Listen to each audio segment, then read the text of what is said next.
In today's video, we're going to be going over the architect. So you guys might be wondering, after I've done all these playlists about solo leveling, about Sung Jin-woo, you guys might be wondering, how the hell does Sung Jin-woo get his powers? If you guys have read a little bit about solo leveling, you know that he went into a dungeon called the D-rank dungeon, and inside of this D-rank dungeon, when he was like the weakest hunter that existed, I think he was like an E-rank hunter, which didn't even exist.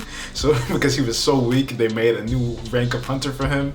And then he went ahead in this D-rank dungeon with a group of D-rank hunters or B-rank hunters, and they all went inside, and then they found out that there was a gate inside. And they were like, hey, this kind of seems suspicious, let's go check it out. And then all of a sudden, they're in this huge statue that is basically the copy of the Absolute Being. If you guys didn't know who that was, that monster was the copy of the Absolute Being made by the architect. So they arrive in this dungeon, this D-rank dungeon, and they're like, wait, what's going on? And then they read this like kind of slab that has like commandments on how to go about this puzzle. They eventually all die.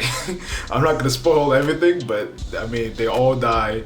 Sung Jin-woo was the only one to survive, and then he eventually gained power through this dungeon, and this is how he went ahead and the whole plot of solo leveling developed, basically solo leveled.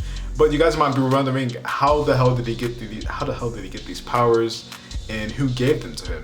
And this is where we talk about the architect. The architect was the person that went ahead and gave the powers to Sung Jin-woo. And the reason why he gave the powers to Sung Jin-woo is because the architect made a deal with Ashbourne, the Shadow Monarch, to go ahead and find a vessel for the Shadow Monarch so he could come back to Earth. And in exchange for that, he would give the architect immortality. As we find out later on, that didn't really go so well. But this is what happened. He went ahead and created the system, and as you guys know from solo leveling, the system is what allowed Sung Jin-woo to level up as many times as he could, what allowed him to become an S-rank hunter, what allowed him to become a national ranked hunter, what allowed him, to basically have all these items in his inventory, what allowed him to make all these crazy items like the Tree of Life potion, and what allowed him to go into the Hell dungeon. All of these things were made from the system, and that was made from the architect.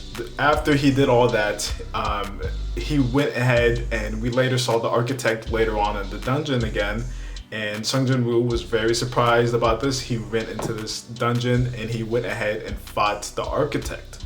And it was a pretty hard battle because the god statue, the Absolute Being statue, was very hard to break. He couldn't destroy it with his daggers, he couldn't destroy it, he could barely destroy it with his hands. And it was a really, really hard fought battle when Sung Jin-woo was just using his fisticuffs. He was just going ahead and just thrashing that god statue the whole time. But then after that, he was able to defeat the architect, went ahead and he surpassed the test for him to become the new Shadow Monarch. And during that moment, Ashbourne was supposed to go ahead and basically take control of Sung Jin-woo. But Ashbourne was like, no, you know what? I think this guy has a pure heart. And as we all know, Ashbourne was a ruler, and so he has that inkling into him. And he was like, I think this Sung Jin-woo guy has a pure heart, and he would probably save the world if it really came down to it. And so he went ahead and gave him the Black Heart, which was basically Ashbourne's heart, and which would allow him to unlock the full Shadow Monarch's powers later on in the story. He gave him the Black Heart. There really was no need for the system anymore, so he went ahead and destroyed the architect, and that basically allowed Sung Jin-woo to become the actual Shadow Monarch. So that's really about it. The architect was the person who made the system, and he's the one who made Sung Jin-woo able to obtain the Shadow Monarch's power. And then in the end, it backfired on him because Ashbourne had no intention of taking over Sung Jin-woo. So Ashbourne basically betrayed the architect, and it really turned out bad for him because Sung Jin-woo destroyed him. So that's really about it. If you guys have any more insights, leave them in the comments below, and I'll see you guys in the next one. Peace. Go.